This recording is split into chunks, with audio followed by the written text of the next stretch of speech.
ಕರ್ನಾಟಕ ರಾಜ್ಯ ಕಾರ್ಮಿಕ ಪರಿಷತ್ ಸ್ವಾಭಿಮಾನಿ ಬೇಕರಿ ಕಾಂಡಿಮೆಂಟ್ಸ್ ಬೀಡಾ ಅಂಗಡಿ ಸಣ್ಣ ಉದ್ಯಮಿಗಳು ಹಾಗೂ ಬೀದಿ ಬದಿ ವ್ಯಾಪಾರಿಗಳ ವಿಭಾಗದ ವತಿಯಿಂದ ಸಣ್ಣ ಉದ್ದಿಮೆದಾರರಿಗೆ ಆಗುತ್ತಿರುವ ಸಮಸ್ಯೆಯನ್ನು ವಿರೋಧಿಸಿ ಸಣ್ಣ ಉದ್ದಿಮೆದಾರರು ಅಂಗಡಿ ಮುಂಗಟ್ಟುಗಳನ್ನು ಸ್ವಯಂ ಪ್ರೇರಿತವಾಗಿ ಬಂದ್ ಮಾಡಿ ಅನಿರ್ದಿಷ್ಟಾವಧಿ ಮುಷ್ಕರಕ್ಕೆ ಕರೆ ನೀಡಿದ್ದಾರೆ. ಇದೇ ಗುರುವಾರ ಡಾಕ್ಟರ್ ರವಿ ಶೆಟ್ಟಿ ಬೈಂದೂರು ರಾಜ್ಯಾಧ್ಯಕ್ಷರು ಇವರ ನೇತೃತ್ವದಲ್ಲಿ ಫ್ರೀಡಂ ಪಾರ್ಕ್ನಲ್ಲಿ ಬೆಳಗ್ಗೆ 8 ಗಂಟೆಯಿಂದ ಈ ಅನಿರ್ದಿಷ್ಟಾವಧಿ ಮುಷ್ಕರ ಪ್ರಾರಂಭಗೊಳ್ಳಲಿದೆ. ತಂಬಾಕು ಉತ್ಪನ್ನಗಳನ್ನು ಮುಕ್ತವಾಗಿ ಮಾರಾಟ ಮಾಡಲು ಅವಕಾಶ ನೀಡಿ, ಎಲ್ಲ ಉತ್ಪನ್ನಗಳನ್ನು ಸಂಪೂರ್ಣ ನಿಷೇಧಿಸಿ. ನಾವು ಕಳ್ಳರಲ್ಲ, ಸ್ವಾಭಿಮಾನಿಗಳು. ನಾವು ಹಣ ಕೊಟ್ಟು ತಂದ ವಸ್ತುಗಳನ್ನು ಇಲಾಖೆಯವರು ಹೊತ್ತೊಯ್ಯುವ ಅಧಿಕಾರವನ್ನು ಮೊಟಕುಗೊಳಿಸಿ, ನಮಗೆ ವ್ಯವಹಾರ ನಡೆಸಲು ಸರಿಯಾದ ಸಮಯವನ್ನು ನಿಗದಿಪಡಿಸಿ. ನಮ್ಮ ಮೇಲೆ ಅಧಿಕಾರಿಗಳು ನಡೆಸುವ ದರ್ಪ ನಿಲ್ಲಲಿ. ಕೋಟಾ ಕಾಯ್ದೆ ಹೆಸರಿನಲ್ಲಿ ನಮ್ಮ ಮೇಲೆ ನಡೆಯುವ ದೌರ್ಜನ್ಯ ನಿಲ್ಲಲಿ. ಕುಡಿ ರೌಡಿಗಳ ಉಪಟಳಕ್ಕೆ ಕಡಿವಾಣ ಹಾಕಿ ಸ್ವತಂತ್ರ ಭಾರತದ ಪ್ರಜೆಗಳಾದ ನಮಗೆ ಸ್ವತಂತ್ರವಾಗಿ ನೆಮ್ಮದಿಯಿಂದ ಬದುಕಲು ಅವಕಾಶ ಕೊಡಿ. ಇಂಥದ್ದೇ ನ್ಯಾಯಯುತ ಬೇಡಿಕೆಗಳನ್ನು ಇಟ್ಟುಕೊಂಡು ಕರ್ನಾಟಕ ರಾಜ್ಯ ಕಾರ್ಮಿಕ ಪರಿಷತ್ ರಾಜ್ಯಾಧ್ಯಕ್ಷರಾದ ರವಿ ಶೆಟ್ಟಿ ಬೈಂದೂರವರ ನೇತೃತ್ವದಲ್ಲಿ ಗುರುವಾರ 18 ಜೂನ್ರಂದು ಬೆಳಗ್ಗೆ 8 ಗಂಟೆಗೆ ಫ್ರೀಡಂ ಪಾರ್ಕ್ನಲ್ಲಿ ಅನಿರ್ದಿಷ್ಟಾವಧಿ ಮುಷ್ಕರವನ್ನು ಕೈಗೊಳ್ಳಲಿದೆ. ಒಂದು ವೇಳೆ ಅಲ್ಲಿಯೂ ತಮ್ಮ ಬೇಡಿಕೆಗಳು ಈಡೇರದೇ ಇದ್ದಲ್ಲಿ ರಾಜ್ಯವ್ಯಾಪಿ ಬಂದ್ಗೆ ಕರೆ ನೀಡುವುದಾಗಿ ರಾಜ್ಯಾಧ್ಯಕ್ಷರಾದ ರವಿ ಶೆಟ್ಟಿ ಬೈಂದೂರು ತಿಳಿಸಿದ್ದಾರೆ. ಇಲ್ಲಿ ಈ ಹೋರಾಟ ಯಾಕೆ ಅಂತ ಹೇಳಿದ್ರೆ, ಇತ್ತೀಚಿನ ದಿನಗಳಲ್ಲಿ ನೀವು ಬಹಳ ಗಮನಿಸಿರಬಹುದು, ನನಗೆ ಮಂತ್ರಿಗಿರಿಯನ್ನ ಕೊಡಿ, ನನಗೆ ಕೊಟ್ಟಿರುವ ಮಂತ್ರಿಯನ್ನ ಬದಲಾಯಿಸಿ ಕೊಡಿ, ಈ ರೀತಿಯಾಗಿ ಪ್ರತಿಭಟನೆಗಳು ನಡೀತಾ ಇದೆ. ನಮ್ಮ ಮತ್ತೆ ಕೆಲವೊಂದಷ್ಟು ನನ್ನ ಏರಿಯಾಕ್ಕೆ ನೀರಿನ ಹರಿಬಿಡಿ, ನಮ್ಮ ಇದಕ್ಕೆ ಅಭಿವೃದ್ಧಿಯನ್ನ ಕೊಡಿ, ನನಗೆ ಅಥವಾ ಈ ಪೋಸ್ಟಿಂಗ್ ಕೊಡಿ ಅಂತ ಹೋರಾಟಗಳು ನಡೆಯೋದು ಸಹಜವಾಗಿ. ಈ ಸಲ ವಿಶೇಷವಾದ ಹೋರಾಟ ಏನಂತ ಹೇಳಿದ್ರೆ, ನಮ್ಮನ್ನ ನೆಮ್ಮದಿಯಾಗಿ ಬದುಕಕ್ಕೆ ಬಿಡಿ, ಇಲ್ಲ ನೀವು ಒಂದು ಕೊಟ್ಟು ವಿಷ ಕೊಡಿ. ಎರಡೇ ಕಾನ್ಸೆಪ್ಟ್. ಒಂದು, ನೆಮ್ಮದಿಯಲ್ಲಿ ನಮ್ಮನ್ನು ಬದುಕಲಿಕ್ಕೆ ಬಿಡಿ, ಇಲ್ಲ ಅಂತ ಹೇಳಿದ್ರೆ ನೆಮ್ಮದಿ ಮತ್ತು ನಿರ್ಭೀತಿ ಬದುಕಲಿಕ್ಕೆ ಅವಕಾಶ ಕೊಡಿ, ಇಲ್ಲ ಅಂದ್ರೆ ನಮ್ಗೊಂದು ದೊಡ್ಡ ವಿಷ ಕೊಟ್ಟು ಬಿಡಿ ಅಂತ ಒಂದು ಪರಿಸ್ಥಿತಿ ನಿರ್ಮಾಣ ಆಗಿದೆ. ಏನಪ್ಪಾ ಅಂತ ಪರಿಸ್ಥಿತಿ? ಸಣ್ಣ ಉದ್ದಿಮೆದಾರ ಅಂದ್ರೆ ಯಾರು? ಸಣ್ಣ ಉದ್ದಿಮೆದಾರ ಮೊದಲ ಹಂತದಲ್ಲಿ ಕಾರ್ಮಿಕನಾಗಿದ್ದು, ಕಾರ್ಮಿಕರಿಂದ ಮಾಲೀಕನಾಗುವ ಮೊದಲ ಮೆಟ್ಟಿಲು ಸಣ್ಣ ಉದ್ದಿಮೆ ಅಂತ. ಸಣ್ಣ ಉದ್ದಿಮೆದಾರರು ಬಹಳಷ್ಟು ಉದ್ಯೋಗವನ್ನು ಸೃಷ್ಟಿ ಮಾಡಿದ್ದಾರೆ ಮತ್ತು ಬಹಳಷ್ಟು ತೆರಿಗೆಯನ್ನು ಕಟ್ಟುವಂತ, ತೆರಿಗೆ ಪಾವತಿಸುವಂತ ಇದ್ದಾರೆ. ಯಾಕಂದ್ರೆ ಎಲ್ಲಾ ವಸ್ತುಗಳು ತಗೊಳ್ಳುವಾಗ, ಇನ್ಕ್ಲೂಡ್ ಒಂದು ಚಾಕ್ಲೇಟ್ ತಗೊಳ್ಳುವಾಗ ಕೂಡ ಆ ಟ್ಯಾಕ್ಸ್ ಗಳನ್ನ ಪೇ ಮಾಡೇ ಬಂದಿದ್ದಾರೆ. ಅಂತವರಿಗೆ ಯಾವ ರೀತಿ ಪರಿಸ್ಥಿತಿ, ಯಾರಿಂದ ಪರಿಸ್ಥಿತಿ ಈ ರೀತಿ ಆಗ್ತಾ ಇದೆ? ಸರ್ಕಾರವೇ ನಿರ್ಮಿಸಿರುವಂತ ಕಾನೂನು ಕಾಯ್ದೆಗಳಿಂದ ತೊಂದರೆ ಆಗ್ತಾ ಇದೆ.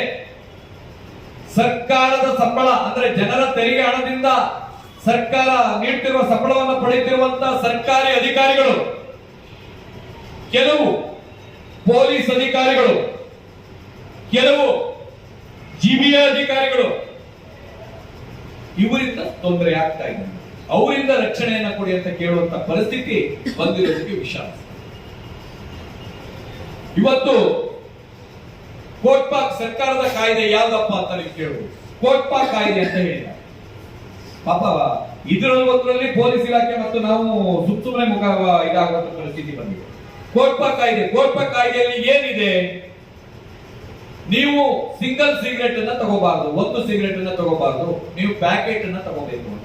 ಅಂದ್ರೆ ಅದೇನ್ ಹೇಳ್ತಾ ಇದೆ ಅಂದ್ರೆ, ನೇರವಾಗಿ ಆದೇಶ ಏನ್ ಹೇಳ್ತಾ ಇದೆ ಅಂದ್ರೆ, ನೀವೆಲ್ಲರೂ 1, 2 ಅಥವಾ 3 ಹೊತ್ತು ಊಟದ ಜೊತೆ, ತಿಂಡಿ ಜೊತೆ, ಕಾಫಿ ಜೊತೆ ತಗೊಳ್ಳೋರು ಅದೆಲ್ಲ ಮಾಡಬೇಡಿ, ಒಂದು ಪ್ಯಾಕೆಟ್ ತಗೊಂಡು ದಿನ ಎಲ್ಲ ಹೊಡ್ಕೊಂಡು ಕೂತ್ಕೊಳ್ಳಿ ಅನ್ನೋ ಒಂದು ರೀತಿಯಲ್ಲಿ ಹೇಳ್ತೀನಿ. ಅದರ ಅರ್ಥ. ಮತ್ತೆ ಜನನಿ ಬೀಡ ಪ್ರದೇಶದಲ್ಲಿ ನೀವು ಸಿಗರೇಟ್ ಅನ್ನ ಸೇಯಬಾರದು. ಜನನಿ ಬೀಡ ಪ್ರದೇಶ ಇಲ್ಲ ಅಂದ್ರೆ, ಇದು ರಾಜಾಜಿನಗರದಲ್ಲಿ ಇದೀವಿ ಈಗ ನಾವು ಆಲ್ರೆಡಿ. ಇಲ್ಲಿಂದ ಜನನಿ ಬೀಡ ಪ್ರದೇಶ ಬೇಡ ಅಂತ ಹೇಳಿದ್ದೆ ಹೋದಾದ್ರೆ ನಾವು ಕನಿಷ್ಠ 20 ಕಿಲೋಮೀಟರ್ ಆಚೆಗೆ ಹೋಗ್ಬೇಕು. ಆ 20 ಕಿಲೋಮೀಟರ್ ನಾವು ಆಚೆಗೆ ಹೋಗ್ಬೇಕು ಅಂತ ಹೇಳಿದ್ದೆ ಹೋದಾದ್ರೆ ಸುಮಾರು 2 ಅವರ್ ನಾವು ಈ ಟ್ರಾಫಿಕ್ ನಲ್ಲಿ ಒಂದು ಸಿಗರೇಟ್ ಇವ್ರು ಕೊಟ್ಟಿದ್ದೆ, ಒಂದು ಪ್ಯಾಕೆಟ್ ಕೊಟ್ಟಿದ್ದಾರೆ ಆಲ್ರೆಡಿ ನಮ್ಮ ಕೈಗೆ. ಆ ಒಂದು ಪ್ಯಾಕೆಟ್ ಸೇರಿಕ್ಕೆ 10 ಅಂದ್ರೆ 20 ಗಂಟೆ ನಾನು ಅಲ್ಲೇ ಹೋಯ್ತು. ಅಂದ್ರೆ ಈ ರೀತಿ ಅಸಂಬದ್ಧ ಕಾನೂನುಗಳನ್ನ ತಂದಿದ್ದಾರೆ. ಅದನ್ನ ಸಂಪೂರ್ಣವಾಗಿ, ಒಂದು, ನಮಗೆ ತಂಬಾಕಿನ ಪರವಾಗಿಲ್ಲ ನಾವು, ಜರ್ದದ ಪರವಾಗಿಲ್ಲ ನಾವು, ಸಿಗರೇಟಿನ ಪರವಾಗಿಲ್ಲ ನಾವು, ನೀವು ಅದನ್ನು ಸಂಪೂರ್ಣವಾಗಿ ನಿಷೇಧ ಮಾಡಬೇಡಿ. ಕರ್ನಾಟಕದಲ್ಲಿ ನಿಮ್ಮ ಹತ್ರ ಅಲ್ಲ ಆಡಳಿತ ಇರುವಂತದ್ದು, ಕರ್ನಾಟಕದಲ್ಲಿ ಸಂಪೂರ್ಣ ನಿಷೇಧ ಮಾಡಿ. ನಿಮಗೆ ನಿಷೇಧ ಮಾಡ್ಲಿಕ್ಕೆ ಆಗಲ್ವಾ? ನಮಗೆ ಮುಕ್ತವಾಗಿ ಮಾರಾಟ ಮಾಡ್ಲಿಕ್ಕೆ ಅವಕಾಶ ಇದೆ.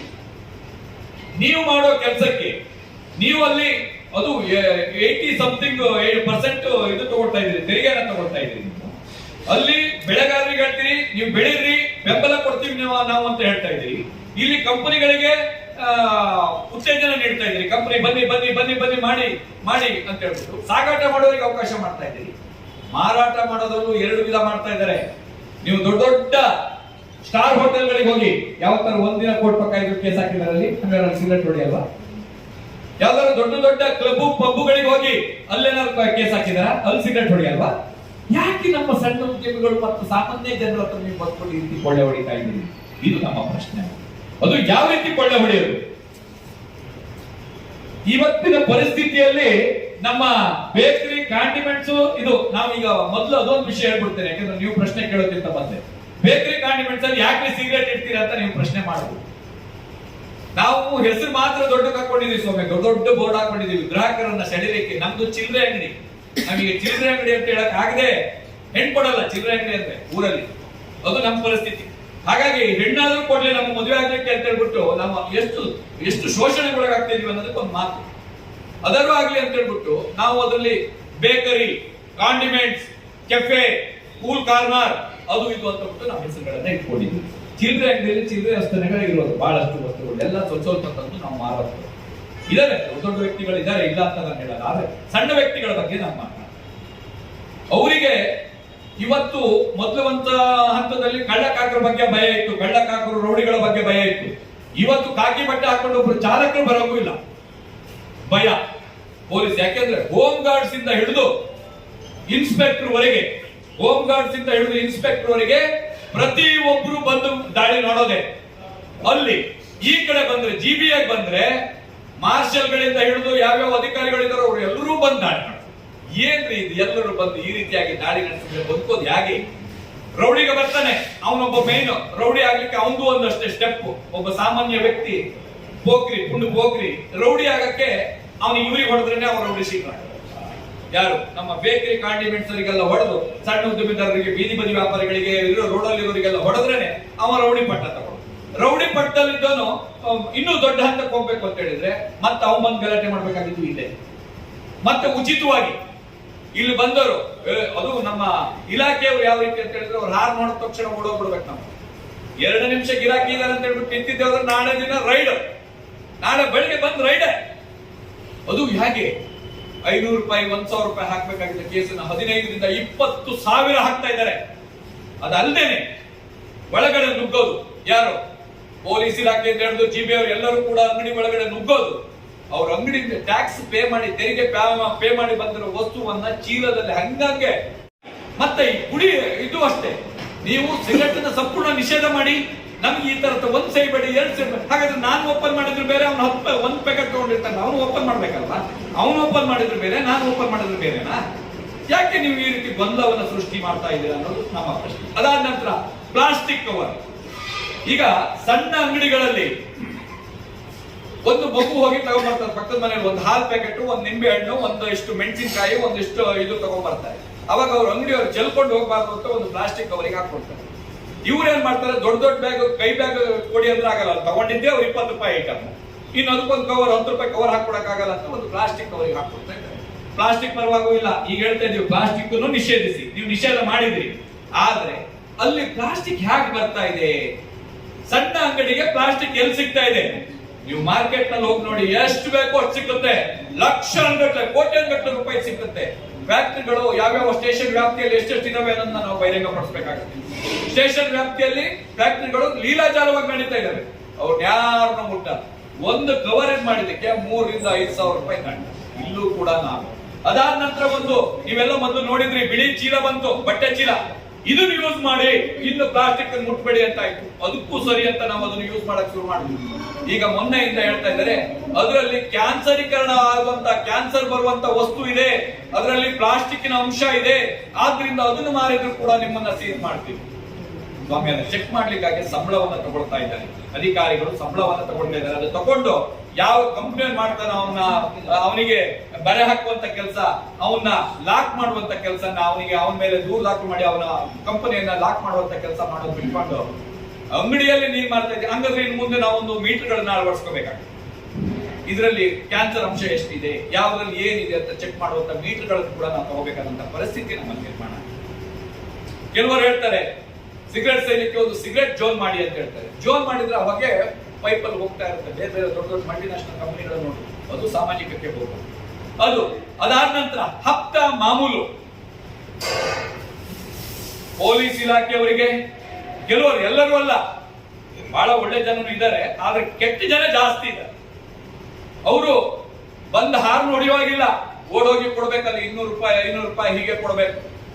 ನೋಡಿ ಯಾವ ಮಟ್ಟಕ್ಕಿದೆ ಅಂತ ಹೇಳಿದ್ರೆ, ಮೊನ್ನೆ ಒಂದು ಇನ್ಸಿಡೆಂಟ್ ನಡೀತದೆ. ನಮ್ಮ